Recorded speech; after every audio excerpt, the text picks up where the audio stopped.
Hi, excuse me, I'm trying to call an Uber and my phone died. Do you have a charger I can borrow? Sorry, honey, we don't do that here.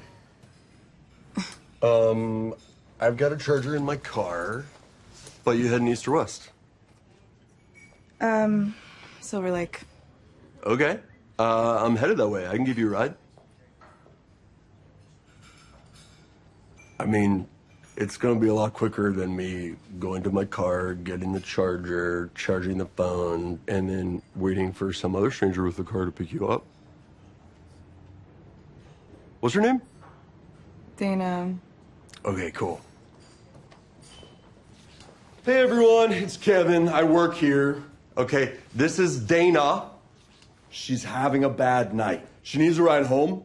She's worried I'm a murderer, so if she goes missing, tell the cops it was me, okay? It was Kevin, the waiter/murderer who works here. Good? You feel better? No. Okay, cool. Get in my car. I'm kidding. Do you want to go? Hello. Hi. Hi. I have to ask, like, I asked this to Brandon, but I know that you take certain Mallory that your character takes certain items with her, but like now you, Mallory, not the character, what would you put in that bag if you knew that you had to go back to slavery for an hour or two? Like, what's some of the stuff you would carry? Well, for one, a firearm. I think that's a great modern technology that I would utilize in that time period. Probably like, I don't. This is so stupid to say. Actually, I think my middle school teacher asked me this one time.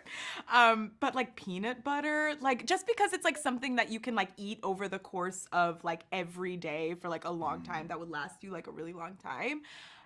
Supplies, like the same thing Dana did. I don't know, like aid, like a first aid kit. I would want to bring as much food and like supplies and like armor as I can for everyone around me, actually. So I'd pack heavy. What about you? Oh, maybe an ounce of weed. I don't know. Goodbye. Goodbye. Just to check out of the nightmare. Just to I Crown Royal. So Crown Royal. No, I mean, I think, yeah, if given time, you know, I'm fancy myself an outdoorsman, though the irony is I have my camping gear is pristine because I've never actually used it. Yeah, I like to think that if given time, I would bring logical things like antibiotics. I mean, that would be the number. I mean, not to be too literal, but like, you know, that was the number one killer was infection, in that time. So I'd bring some anti-bees. Some anti-bees. A gun say that the only time you'll ever hear me say that I want a firearm would be if I was going back to 1815. Oh yeah. I think that's the only time either of us would be members of the NRA would be 1815. Yeah. That ship sailed. Yes.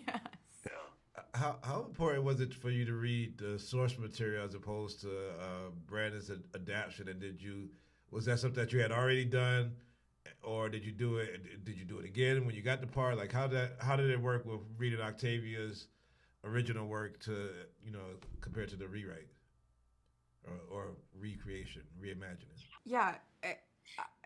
It just further confirmed for me how brilliant Brandon is in the way that he has brought Octavia Butler's work to light in such a brilliant, respectful, and considerate way. I mean, you know, there are some differences in the script and the book, but the way that they are done is in such a expansive and clever way that I think Brandon was the only person that could have done this job. You know, it was a lot of rereading Kindred and rereading the scripts and rereading Kindred and rereading scripts, you know, and the back and forth wasn't that drastic. It felt like the two Danas were extremely intertwined in my head, and I just really wanted to understand the full circumstances of the script as well as the book.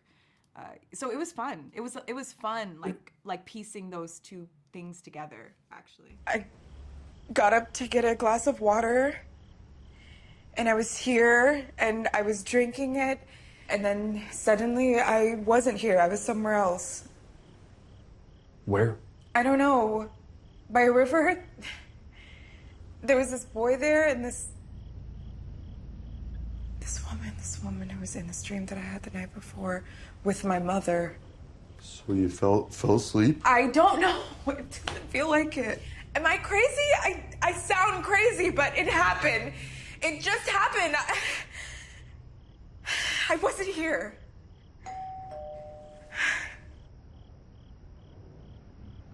I'll get that.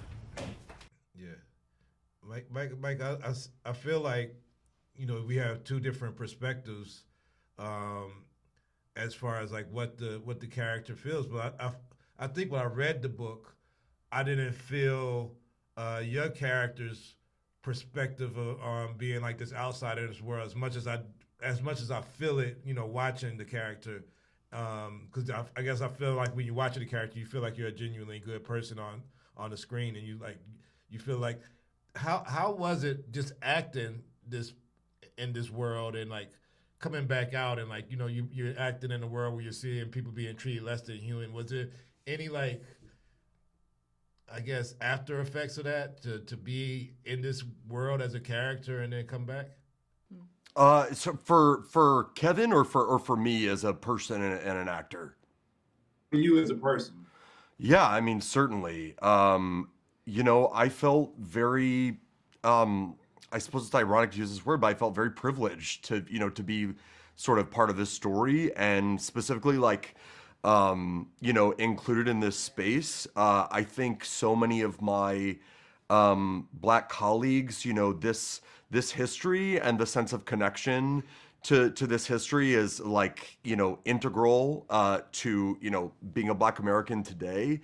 And I think, you know, as a white person who's aware of that history, obviously, but being able to sort of explore it in this context was deeply illuminating for me. And I just feel like a great sense of honor that I was able to be a part of telling that story. Yeah.